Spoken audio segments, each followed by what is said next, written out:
결혼식 전날 제 인생은 멈췄고 50년의 침묵이 시작됐습니다.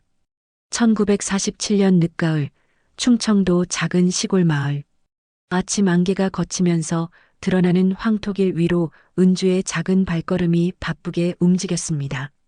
15살 은주는 이른 새벽부터 우물가에서 빨래를 하고 아궁이에 불을 때우며 하루를 시작했지요.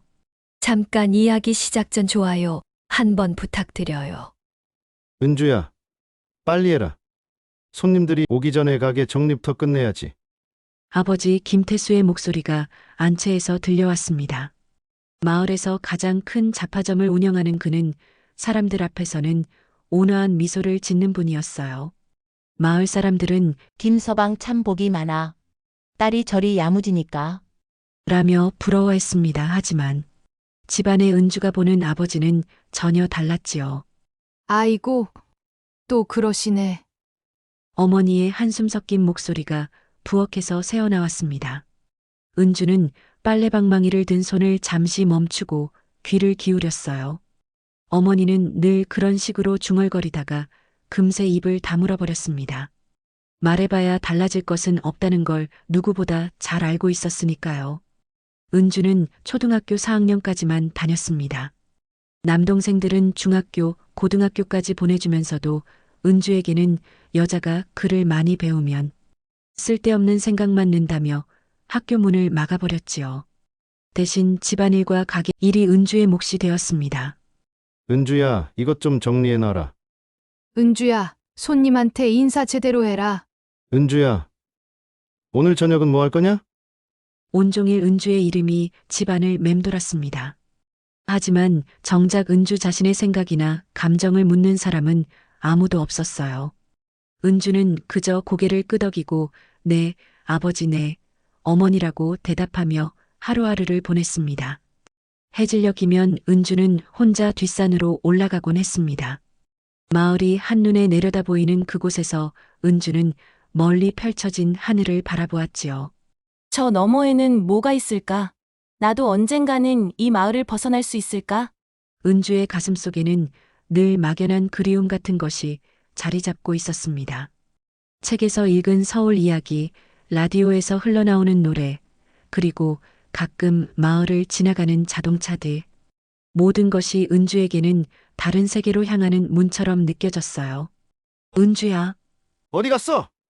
아버지의 부름소리가 산등성이까지 들려왔습니다.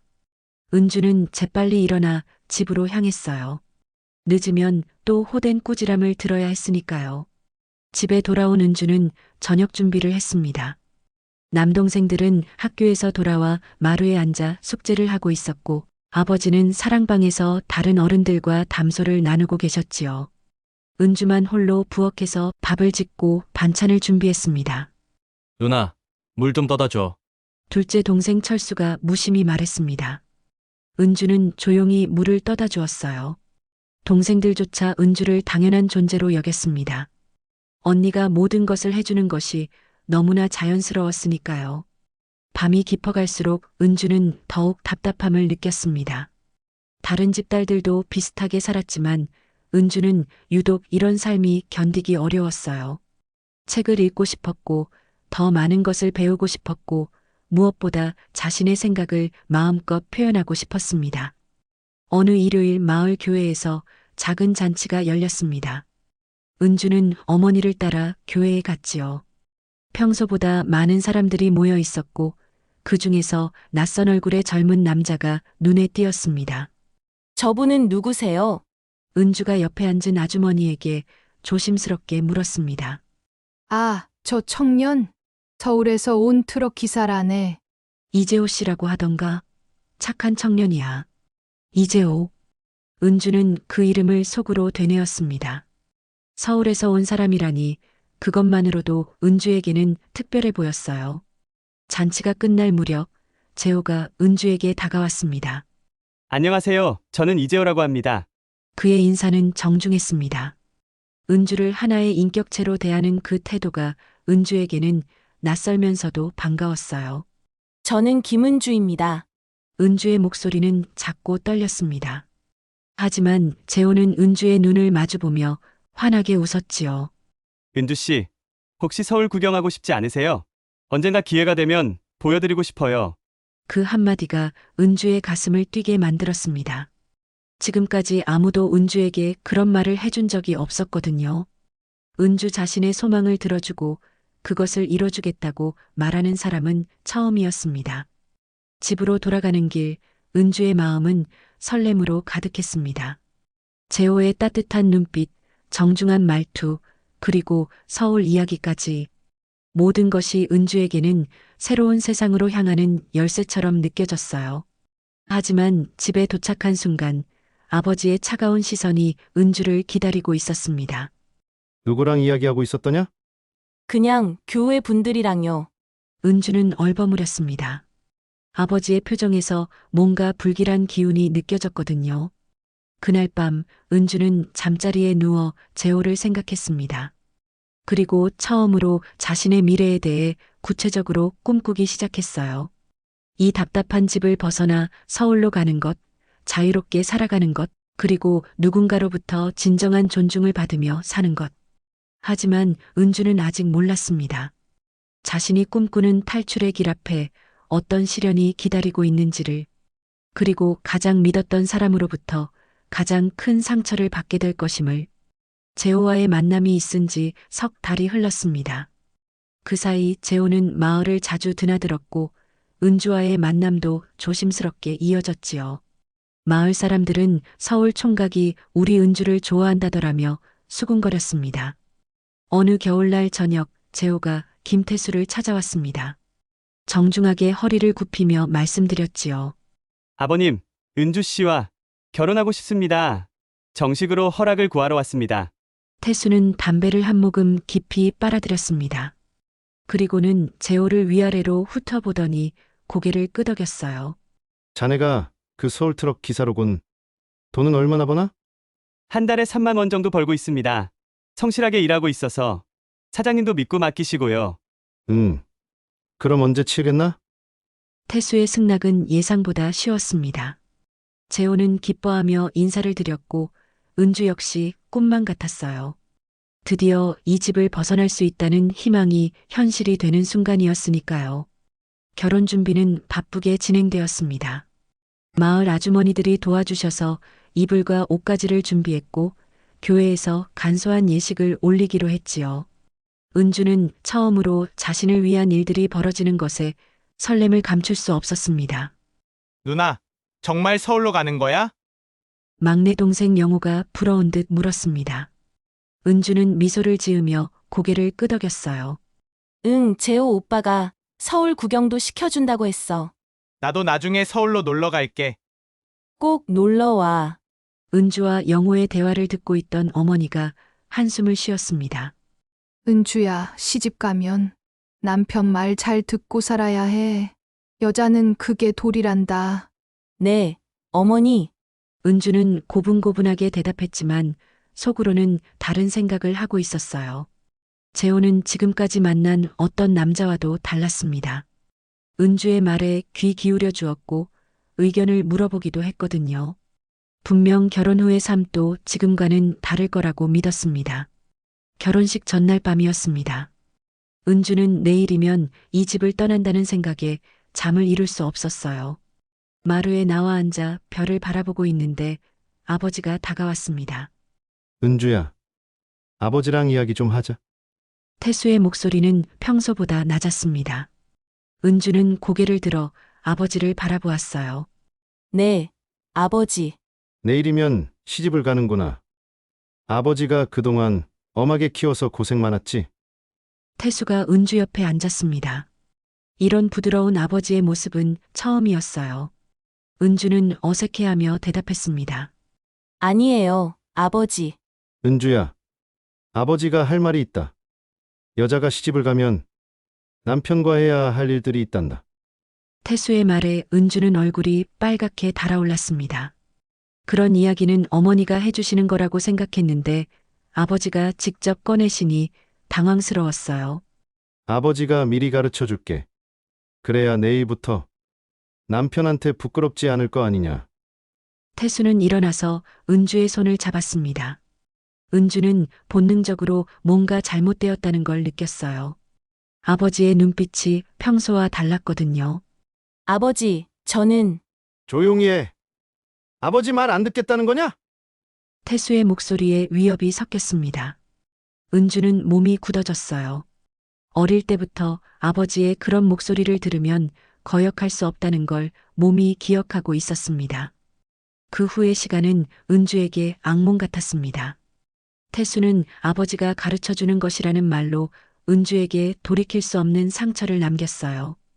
은주는 울음소리조차 낼 수 없었습니다. 가족들이 깨어날까봐, 그리고 이 모든 일이 자신 잘못인 것처럼 느껴졌기 때문이었지요. 이 일은 아무에게도 말하면 안 된다 알겠지? 특히 재호한테는 절대로. 태수는 차갑게 경고했습니다. 은주는 떨리는 몸으로 고개를 끄덕일 수밖에 없었어요. 그날 밤 은주는 한숨도 잘 수 없었습니다.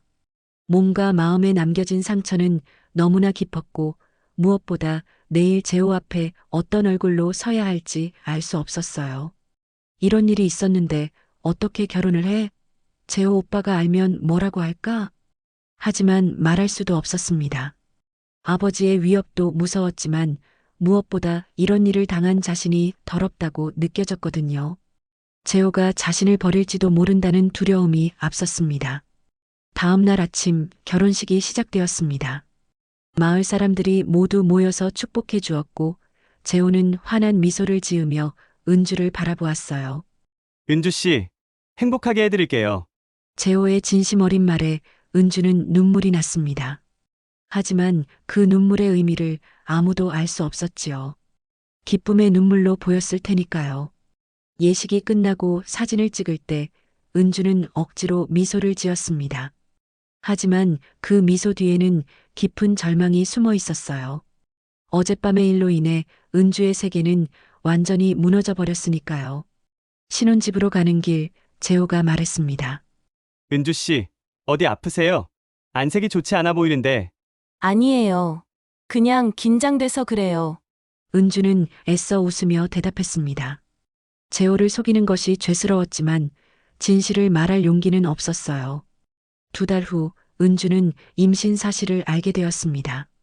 달력을 보며 날짜를 계산해 보니 가슴이 철렁 내려앉았어요. 결혼 전날의 그 끔찍한 밤과 시기가 맞아떨어졌거든요. 이 아이가 혹시 아버지의?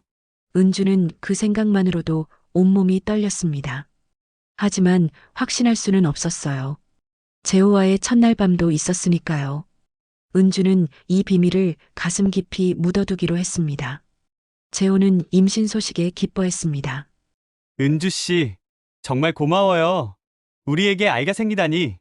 그의 순수한 기쁨을 보며 은주는 더욱 괴로웠습니다. 자신 때문에 재호도 불행해질지 모른다는 두려움이 밀려왔어요. 하지만 이미 돌이킬 수 없는 일이었습니다. 은주는 이 모든 고통을 혼자 견뎌내기로 마음먹었어요. 그리고 태어날 아이만큼은 진심으로 사랑하겠다고 다짐했습니다. 그 아이가 누구의 아이든 상관없이 말이에요. 소연이 태어난 지 석 달이 지났습니다. 재호는 아이를 보며 환한 미소를 지었어요. 밤새 우는 소연을 달래고 기저귀를 갈아주는 모습이 자연스러웠습니다. 우리 소연이 아빠 닮아서 예쁘지? 재호가 은주에게 말했습니다. 은주는 복잡한 마음으로 고개를 끄덕였어요. 소연이 누구를 닮았는지, 누구의 아이인지는 여전히 알 수 없었거든요. 어느 날 오후 마당에서 빨래를 널고 있는 은주에게 낯익은 목소리가 들렸습니다. 은주야, 나왔거라. 아버지 태수였습니다. 은주의 온몸이 굳어졌어요. 그는 대문 앞에 서서 집안을 들여다보고 있었습니다. 손녀를 보러 왔다. 어서 나와. 태수의 목소리에는 여전히 위압감이 담겨 있었습니다. 은주는 떨리는 손으로 빨래 집게를 쥐었어요. 아버님, 어떻게 오셨어요? 재호가 정비소에서 돌아와 인사를 드렸습니다. 태수는 재호를 힐끗 보더니 고개를 끄덕였어요. 사위로 인사하러 왔고 손녀도 보고 싶어서 말이야. 아, 그러세요. 들어오세요. 재호는 태수를 집 안으로 모셨습니다. 은주는 어쩔 수 없이 소연을 안고 나왔어요. 어디 보자. 태수가 소연을 보더니 묘한 미소를 지었습니다. 그 표정을 본 은주는 소름이 돋았어요. 참 예쁘게 생겼구나. 누구 닮았나? 재호 아버지 닮았어요. 은주가 재빨리 대답했습니다. 태수는 은주를 빤히 바라보더니 웃었어요. 그런가? 나는 우리 집안 사람 닮은 것 같은데. 그날 저녁 태수는 재호와 술을 마셨습니다. 은주는 부엌에서 안주를 준비하며 귀를 기울였어요. 사위야, 나는 손녀를 자주 보고 싶다. 가끔 데려다 줄 수 있겠나? 아, 그러세요. 은주 씨와 상의해 보겠습니다. 상의할 게 뭐 있나? 외할아버지가 손녀 보겠다는데. 태수의 목소리가 한 톤 낮아졌습니다. 은주는 접시를 들고 있던 손이 덜덜 떨렸어요. 아버님, 소연이가 아직 어려서. 은주가 조심스럽게 말을 꺼냈습니다. 어리면 뭐가 어떻다는 거냐? 외할아버지 품에서 자라는 게 좋은 일 아니냐? 태수가 은주를 노려봤습니다. 그 눈빛에는 무언의 협박이 담겨 있었어요. 거역하면 어떻게 될지 알지? 라는 의미였습니다. 그날 밤 태수가 돌아간 후 재호가 말했습니다. 은주 씨, 아버님이 소연이를 많이 사랑하시나 봐요. 가끔 데려다 드리는 게 어떨까요? 안 돼요! 은주의 목소리가 예상보다 컸습니다. 재호가 놀란 표정을 지었어요. 왜요? 무슨 일이라도. 그냥 소연이가 아직 너무 어려서요. 저한테서 떨어뜨리기 싫어요. 은주는 애써 침착하게 대답했습니다. 진실을 말할 수는 없었어요. 며칠 후 태수가 다시 찾아왔습니다. 이번에는 혼자가 아니었어요. 마을의 다른 어른들도 함께였습니다. 은주야, 아버지 말을 왜 안 듣냐? 손녀를 보겠다는데 왜 안 된다고 하느냐? 태수의 목소리가 마당까지 울렸습니다. 이웃들이 궁금해하며 내다보기 시작했어요. 아버지, 목소리 좀 낮춰주세요. 재호가 난처한 표정으로 말했습니다. 뭐? 내가 목소리를 낮춰? 사위가 장인한테 그런 말을 하나? 분위기가 험악해졌습니다. 마을 어른들도 재호를 나무라기 시작했어요. 젊은 사람이 어른 말씀을 왜 안 듣나? 장인어른이 손녀 보겠다는데 뭐가 문제야? 은주는 소연을 꼭 안고 떨었습니다. 이렇게 되면 결국 아버지 뜻대로 해야 할 것 같았어요. 그날 밤 은주는 재호에게 말했습니다. 여보, 우리 서울로 가요. 갑자기 왜요? 아버지가 자꾸 소연이를 데려가려고 해요. 뭔가 불안해요. 재호는 은주의 표정을 자세히 살펴봤습니다. 그녀의 눈에 깊은 두려움이 서려 있었어요. 은주 씨, 혹시 아버님께 무슨 일이라도 있었나요? 아니에요. 그냥 소연이랑 떨어지기 싫어요. 은주는 고개를 저었습니다. 하지만 재호는 뭔가 더 큰 이유가 있다는 걸 직감했어요. 알겠어요. 서울로 가죠. 제가 일자리를 알아볼게요. 재호의 결정은 빨랐습니다. 은주가 이렇게까지 간절해하는 이유를 몰랐지만 그녀를 믿기로 했어요. 한 달 후 이들은 서울로 향했습니다. 태수는 크게 화를 냈지만 이미 늦었어요. 재호가 정비소 사장에게 부탁해서 서울의 정비소에 자리를 구했거든요. 도망가는 거냐? 손녀를 못 보게 하래로?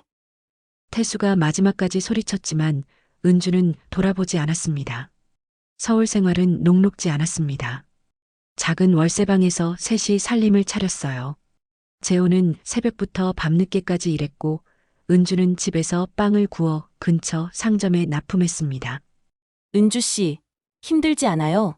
괜찮아요. 이게 훨씬 나아요. 은주는 진심으로 그렇게 생각했습니다. 비록 가난했지만 자유로웠어요. 아버지의 그림자에서 벗어난 것만으로도 충분히 행복했습니다. 소연은 건강하게 자랐습니다. 재호는 친아버지처럼 아이를 돌봤어요. 밤에 아이가 울면 재호가 먼저 일어나서 달래곤 했습니다. 2년 후 둘째 아들 민수가 태어났습니다. 이번에는 확실히 재호의 아이였어요. 은주는 민수를 보며 복잡한 감정을 느꼈습니다. 소연과 민수를 똑같이 사랑했지만 마음 한편에는 늘 불안감이 자리하고 있었어요. 두 아이 모두 예쁘게 자랐네요. 이웃 아주머니가 말했습니다. 은주는 미소를 지었지만 마음은 편하지 않았어요. 어느 날 소연이 물었습니다. 엄마, 외할아버지는 왜 안 와요? 다른 친구들은 할아버지가 와서 선물도 주고 그러던데. 외할아버지는 멀리 계셔서 못 와. 은주가 대답했습니다.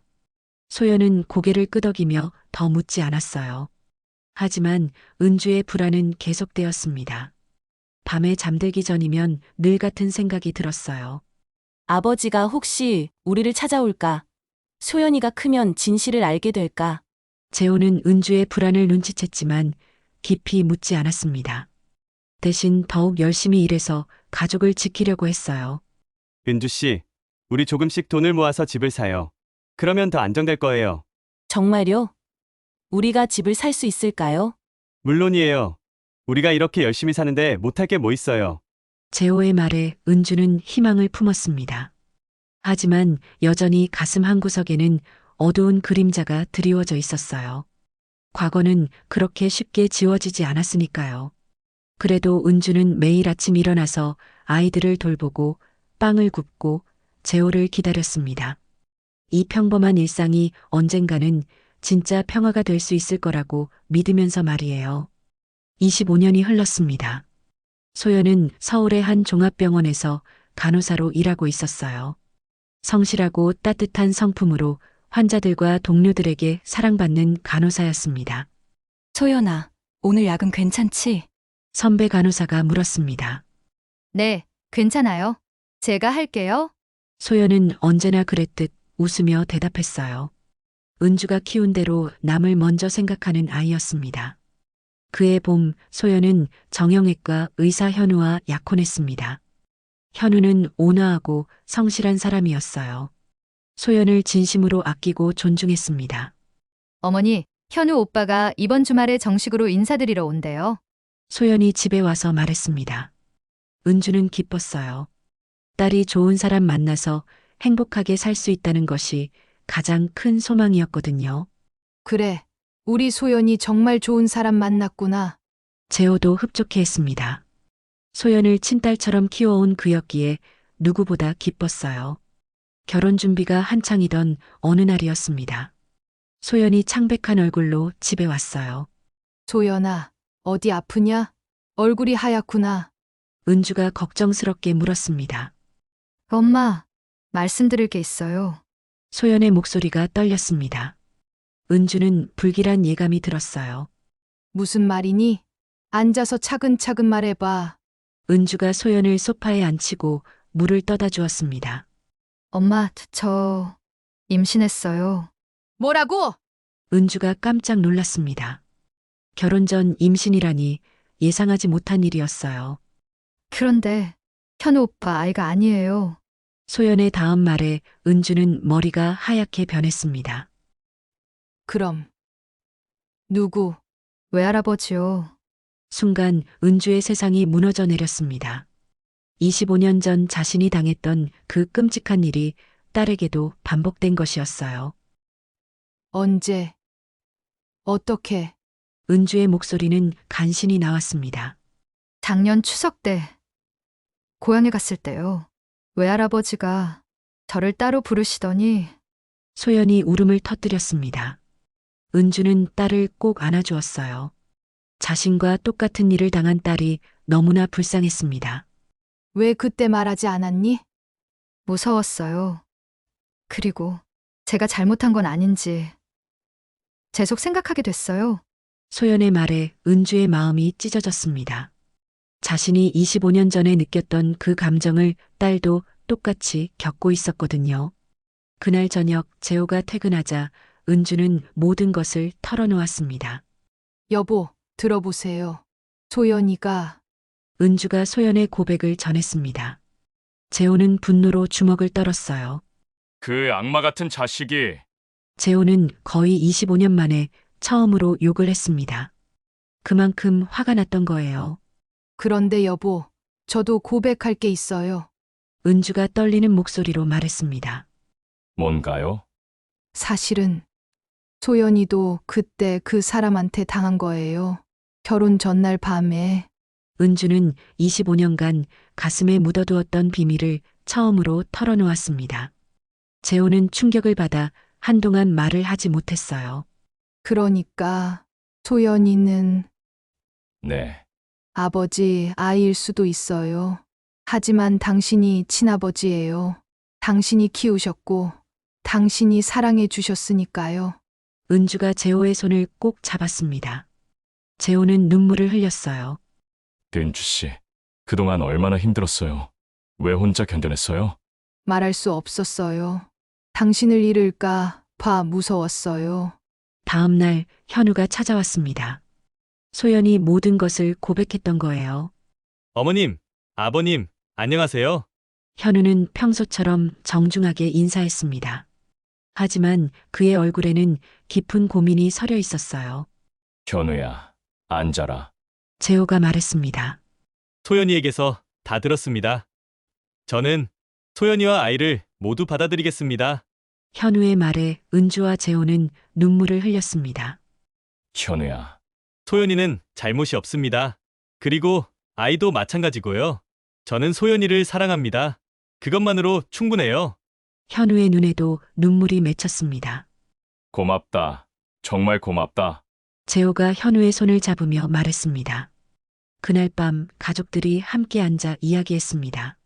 엄마, 이번에는 도망가지 말아요. 소연이 말했습니다. 그래, 이번에는 정면으로 맞서자. 재호도 동의했어요. 무서워요. 그 사람이 또. 은주가 걱정했습니다. 엄마, 이제 우리에게는 증인이 2명이에요. 저와 엄마, 그리고 현우 오빠도 있고요. 소연의 말에 힘이 있었습니다. 이튿날 이들은 경찰서를 찾았습니다. 25년 늦었지만 드디어 진실을 밝히기로 한 거예요. 신고하시려는 내용이 무엇인가요? 경찰관이 물었습니다. 성폭행 신고입니다. 은주의 목소리는 떨렸지만 단호했어요. 며칠 후 태수가 경찰서에 출두했습니다. 그는 끝까지 부인했어요. 말도 안 되는 소리다. 내가 언제 그런 짓을 했다는 거냐? 하지만 은주와 소연의 일관된 진술, 그리고 다른 피해자들의 용기 있는 증언이 이어졌습니다. 마을에서 태수에게 비슷한 피해를 당한 여성들이 더 있었던 거예요. 재판이 시작되었습니다. 은주는 증언석에 서서 25년간 묻어둔 진실을 말했어요. 저는 결혼 전날 밤 친아버지에게 성폭행을 당했습니다. 그리고 25년 후 제 딸도 같은 일을 당했습니다. 법정은 숙연해졌습니다. 왜 그동안 신고하지 않았습니까? 변호사가 물었습니다. 무서웠습니다. 그리고 제가 더러워졌다고 생각했습니다. 하지만 이제는 알아요. 잘못한 건 저희가 아니라는 것을. 은주의 증언에 방청석에서 흐느끼는 소리가 들렸습니다. 몇 달 후 태수는 징역 3년을 선고받았습니다. 나이를 고려한 가벼운 형이었지만 그래도 정의가 실현된 것이었어요. 판결이 나온 날 가족들은 함께 저녁을 먹었습니다. 엄마, 이제 정말 끝난 거죠? 소연이 물었습니다. 그래, 이제 끝이야. 우리는 당당하게 살면 돼. 은주의 얼굴에 평화로운 미소가 번졌습니다. 현우와 소연의 결혼식이 조용히 치러졌습니다. 2달 후 태어난 아이는 지은이라고 이름 지었어요. 할머니, 지은이 예쁘죠? 소연이 물었습니다. 응, 우리 지은이 세상에서 제일 예뻐. 은주는 손녀를 안으며 미소 지었어요. 이 아이만큼은 자신들과 다른 삶을 살게 해주고 싶었습니다. 그날 밤 은주는 오랜만에 편안하게 잠들었습니다. 25년간 짊어진 무거운 짐을 내려놓은 기분이었어요. 이제 정말로 새로운 시작이었습니다. 15년이 더 흘렀습니다. 은주는 이제 73이 되었어요. 서울 한 모퉁이의 작은 빵집을 운영하며 조용한 일상을 보내고 있었습니다. 할머니, 오늘도 단골 손님들이 많이 오셨네요. 지은이 말했습니다. 25이 된 지은은 대학병원에서 간호사로 일하고 있었어요. 어머니 소연처럼 환자들을 따뜻하게 돌보는 일에서 보람을 찾고 있었습니다. 우리 지은이가 와서 더 북적거리는구나. 은주가 미소 지으며 말했습니다. 지은의 밝은 에너지는 빵집을 더욱 따뜻하게 만들어 주었어요. 빵집 한편에는 작은 테이블이 하나 있었습니다. 동네 할머니들이 차 한 잔 마시며 이야기를 나누는 공간이었어요. 은주는 그분들의 이야기를 들어주곤 했습니다. 은주 씨, 요즘 젊은 사람들은 참 다르더라고. 김할머니가 말했습니다. 어떻게요? 우리 손녀는 자기 의견을 당당하게 말하더라고. 부모한테도 저는 이렇게 생각해요라고 하고. 그게 좋은 거죠. 우리 때는 말도 못하고 살았잖아요. 은주의 대답에 할머니들이 고개를 끄덕였어요. 맞아, 그때는 참 답답했지. 은주는 속으로 생각했습니다. 지은이는 다행히 자유롭게 자라고 있구나. 저녁이 되어 빵집 문을 닫으면 지은이 종종 도와주러 왔어요. 할머니, 오늘 병원에서 재미있는 일이 있었어요. 지은이 설거지를 도우며 말했습니다. 뭔데?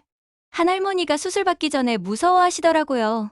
그래서 제가 손잡고 계속 이야기해드렸어요. 그랬구나. 할머니가 간호사 손녀 덕분에 용기가 난다고 하시더라고요. 그때 정말 뿌듯했어요. 지은의 이야기를 들으며 은주는 마음이 따뜻해졌습니다.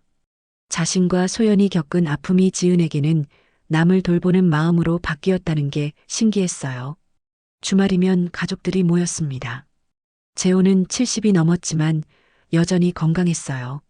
정비소는 민수가 물려받아 운영하고 있었습니다. 아버지, 오늘 손님이 차 고치고 나서 사장님 아버지가 정말 꼼꼼하게 가르쳐 주셨나 보다라고 하더라고요. 민수가 재호에게 말했습니다. 그래, 너도 이제 기술자 소리 듣는구나. 재호가 뿌듯해했어요. 소연과 현우는 여전히 다정한 부부였습니다. 지은 외에도 2명의 아이를 더 낳아 키우고 있었어요. 엄마, 지은이가 요즘 봉사활동에 푹 빠져 있어요. 소연이 은주에게 말했습니다. 어떤 봉사활동? 성폭력 피해자 상담센터에서 간호사 자원봉사를 해요. 내가 도울 수 있는 일이 있다면 하고 싶다고 하더라고요. 은주는 놀랐습니다. 지은이 그런 일을 하고 있는지 몰랐거든요. 지은아, 힘들지 않니? 은주가 물었습니다. 처음에는 마음이 아팠어요. 그런데 할머니, 저한테는 이상한 힘이 있는 것 같아요. 무슨 힘? 아픈 사람들이 제 앞에서는 편안해하세요. 당신이 이해해줄 것 같다고 말씀하시더라고요. 지은의 말에 은주는 가슴이 뭉클해졌습니다. 혹시 지은이 자신들의 과거를 어렴풋이 알고 있는 건 아닐까 싶었어요. 지은아, 너는 왜 그런 일을 하려고 하니? 글쎄요. 그냥 누군가는 해야 하는 일 같아서요. 그리고 할머니와 엄마를 보면서 느낀 게 있어요. 뭘? 할머니들은 힘든 일을 겪어도 굽히지 않고 견뎌내셨잖아요. 저도 그런 강한 사람이 되고 싶어요. 은주는 눈물이 났습니다. 지은이 정확히 알지는 못하지만 뭔가를 느끼고 있었던 거예요. 어느 가을날 은주는 혼자 예전에 살던 동네를 찾아갔습니다. 재호와 처음 살던 그 작은 월세방 근처였어요. 골목길을 걷다가 우연히 옛 이웃을 만났습니다. 어머, 은주 씨 아니야? 박 아주머니. 반가운 재회였어요. 근처 찻집에서 오랜만에 이야기를 나눴습니다. 은주 씨 딸이 간호사라며? 손녀도 간호사가 됐다고 들었고. 네, 다행히 잘 자랐어요. 그때 생각나네. 은주 씨가 새벽마다 빵 구워서 나가시던 모습. 정말 열심히 사셨지. 박 아주머니의 말에 은주는 옛 기억이 떠올랐어요. 어려웠지만 희망이 있던 시절이었습니다. 힘들지 않았어요? 힘들었죠. 그런데 포기할 수는 없었어요. 아이들 때문에라도. 그래서 지금의 은주 씨가 있는 거네. 집으로 돌아가는 길, 은주는 많은 생각을 했습니다. 자신이 걸어온 길을 되돌아보니 감회가 새로웠어요. 그날 저녁 지은이 빵집에 들렀습니다. 할머니, 오늘 상담센터에서 한 분이 그러시더라고요. 뭐라고? 내 딸에게는 이런 일이 절대 일어나지 않게 하고 싶다고 하시더라고요. 그래서 생각했어요. 할머니 세대가 겪으신 일들이 저희 세대에서는 달라져야 한다고.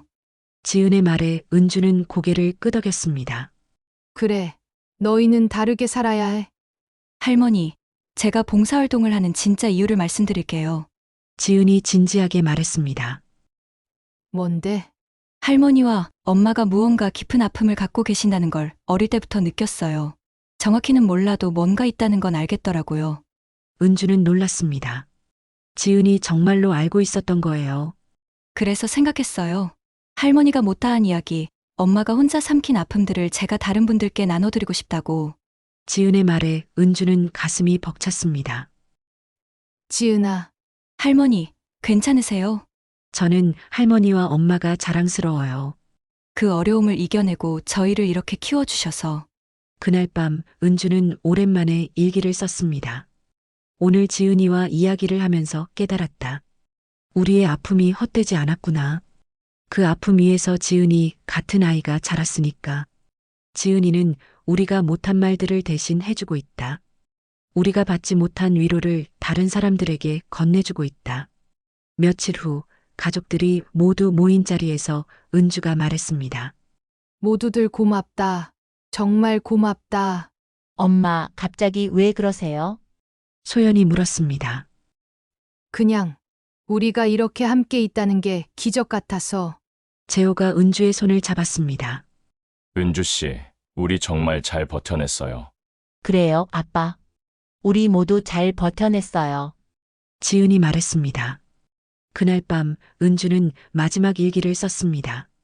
우리의 상처가 남긴 흔적은 결코 지워지지 않을 것이다. 하지만 그 흔적 위에 꽃을 피우는 것은 우리의 선택이었다.